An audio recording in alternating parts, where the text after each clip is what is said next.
Good evening everyone. শতাব্দীর কিচেনে আপনাদের সবাইকে স্বাগত জানাই। আজকের রেসিপি অনুষ্ঠান বাড়ির মতো স্পেশাল আমের চাটনি। বাঙালিদের কাছে এই চাটনি ভীষণই প্রিয়।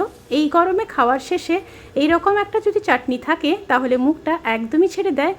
আর এই গরমে এই রকম চাটনি খেতে কারা কারা পছন্দ করেন অবশ্যই কমেন্ট করে জানাতে কিন্তু ভুলবেন না। তাহলে চলুন শুরু করা যাক আজকের এই সহজ রেসিপি। বাজার থেকে এই 4 পিস আম নিয়ে এসেছি। এই আম দিয়েই আজকে চাটনি বানাবো। আর এটা যদি বাড়ির আম হতো আরও ভালো হতো। যাই হোক, এবছর তো বাড়িতে আম হয়নি, তো বাজারের আম দিয়েই চাটনি বানাবো। তাহলে চলুন আমটা কেটে নেওয়া যাক। আমের চাটনির জন্য এখানে 4 পিস আম কাটা হয়ে গেছে। এরপর চলুন রেসিপিটি শুরু করা যাক। আমের চাটনি বানানোর জন্য একটা ভাজা মশলা রেডি করে নেব। তার জন্য দিয়ে দেব 2টো শুকনো লঙ্কা। শুকনো লঙ্কাটাকে আগে শুকনো খোলায় ভালো করে ভেজে নেব। লঙ্কাগুলো যখন ভাজা ভাজা হয়ে যাবে সেই সময় দিয়ে দেব 1 চামচ 5 ফোড়ন,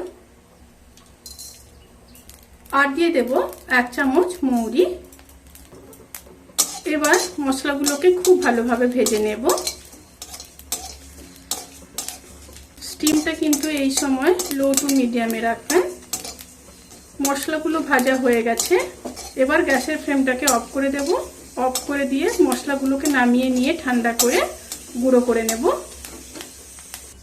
এবার কড়াইতে কিছুটা সর্ষের তেল দিয়ে দেব। তেল দিয়ে একটা শুকনো লঙ্কা আর 1/2 চামচ 5 ফোড়ন দিয়ে দেব।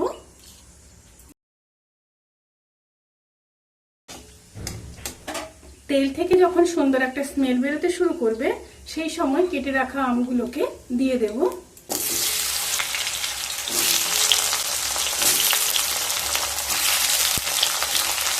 একটু নেড়ে নেব।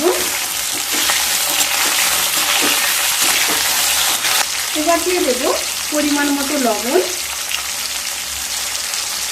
আর দিয়ে দেব 1/2 চামচ হলুদ গুঁড়ো। লবণ আর হলুদ দিয়ে খুব ভালোভাবে মিশিয়ে নিতে হবে।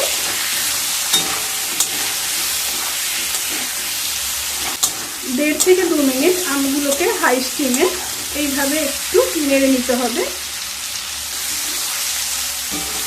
এবার জল দিয়ে দেব। কাঁচা আম সেদ্ধ হতে কিন্তু বেশি সময় লাগে না। প্রায় 100 ml মতো জল দিয়ে দিলাম।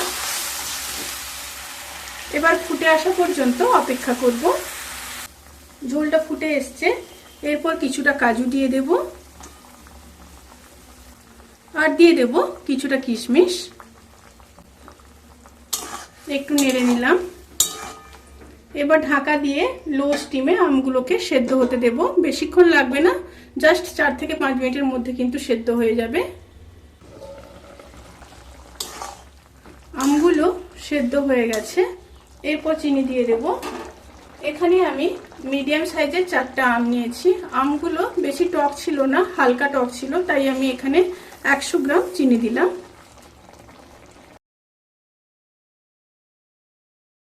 আপনারা যেভাবে টক মিষ্টি খেতে পছন্দ করেন সেইভাবে চিনিটা দেবেন।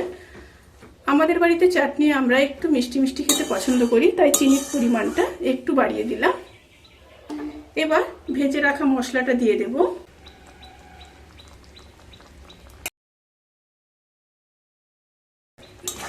ভেজে রাখা মশলা 2 চামচ দিয়ে দিলাম। আবারও মিশিয়ে নেব। এবার মিডিয়াম স্টিমে 1 মিনিট রান্না করে নেব।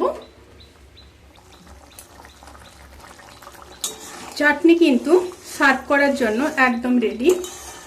আর এই রান্নার ক্ষেত্রে অবশ্যই কিন্তু ভাজা মশলা ব্যবহার করবেন, তাতে করে আচারি যে ফ্লেভারটা থাকে ওই ফ্লেভারটা আসবে। অনুষ্ঠান বাড়িতে কিন্তু এই ভাজা মশলা ব্যবহার হয়ে থাকে, তাই চাটনিটা খেতে এত টেস্টি হয়।